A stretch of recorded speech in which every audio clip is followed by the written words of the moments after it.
Hi, I'm Yash Sanjay Patel.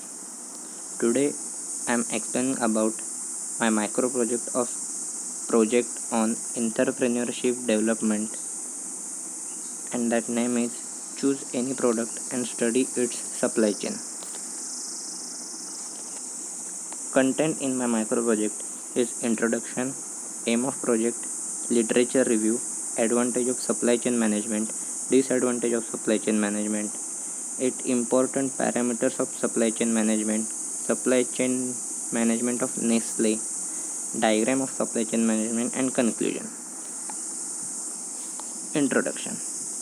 A supply chain network is an evolution of basic supply chain. Due to rapid technological advancement, organization with basic supply chain can develop this chain into a more complex structure, involving a higher level of independence and connectivity between more organizations. This constitutes a supply chain network. Businesses are often a part of a longer network of organizations. A supply chain network can be used to highlight interactions between organizations. They can also be used to show the flow of information and materials across organizations. Supply chain networks are now more global than ever and are typically structured with 5 key areas: external suppliers, production centers, distribution centers, demand zone, and transportation assets.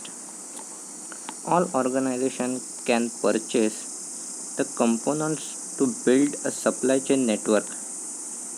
It is the collection of physical location, transportation vehicles, and supporting systems through which the products and services firms markets are managed and ultimately delivered.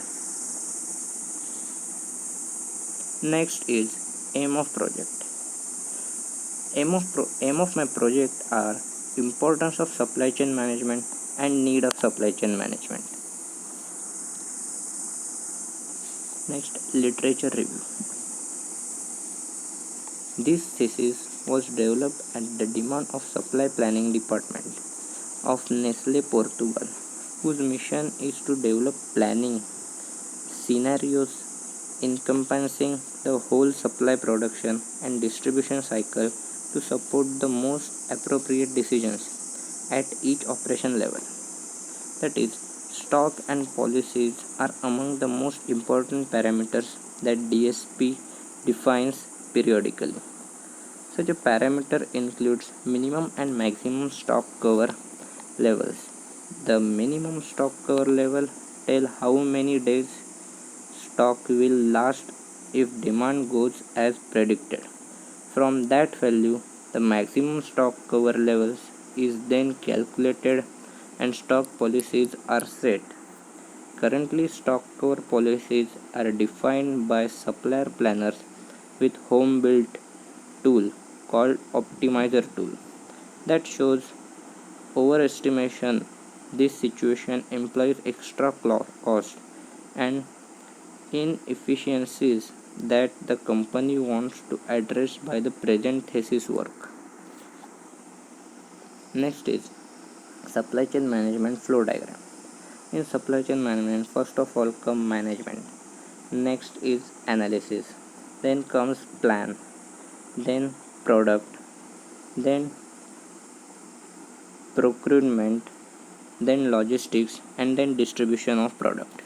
That is overall the supply chain.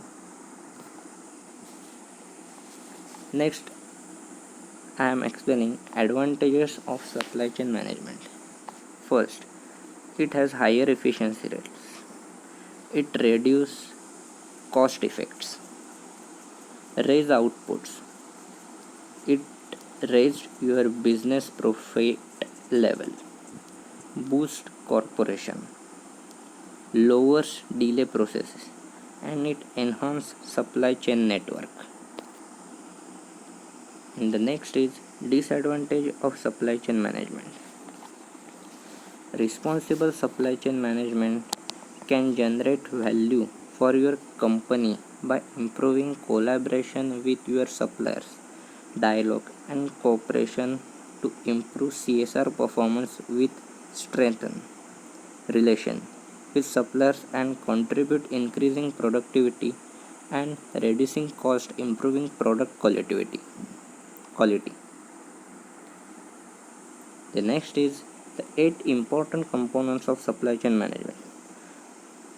These are the 8 important main components which are very useful for supply chain management. That is first, planning. We have to plan our product, how to give. Next is information about our product, then our source, then inventory, next our production of product, next location. We have location. We need location near a city or near any good location. We have need good transportation system and return of goods. The next is why supply chain is important. CSM is the important because it increases competitiveness and customer satisfaction.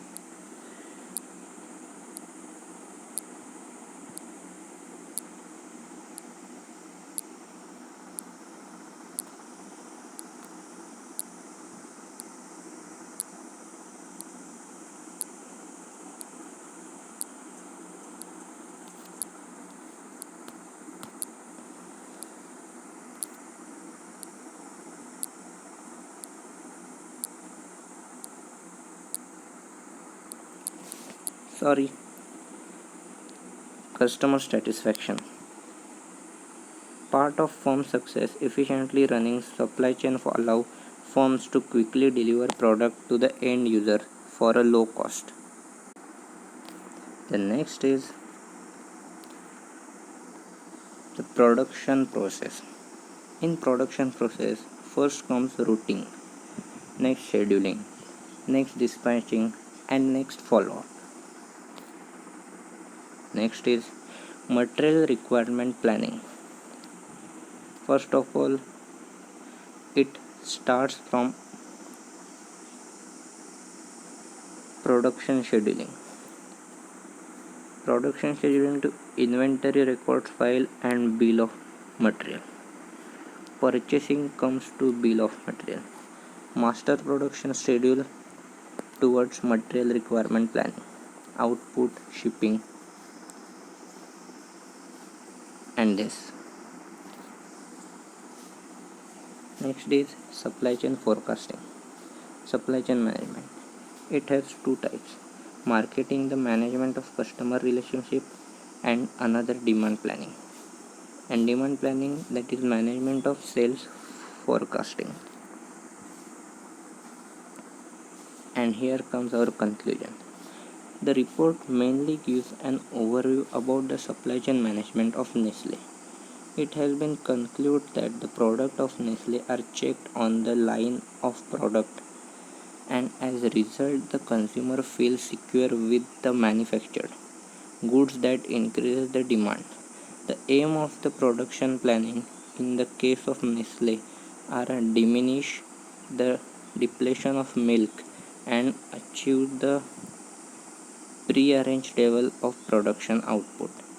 The company Nestle mainly faces three important organization related challenges that includes the maximization of profits, conserving cash flow, as well as the creation of the shareholder value. The time element is the most important factor in the scheduling process in the Nestle. It has also been concluded that the candy production in Nestle mainly takes place the simulation techniques.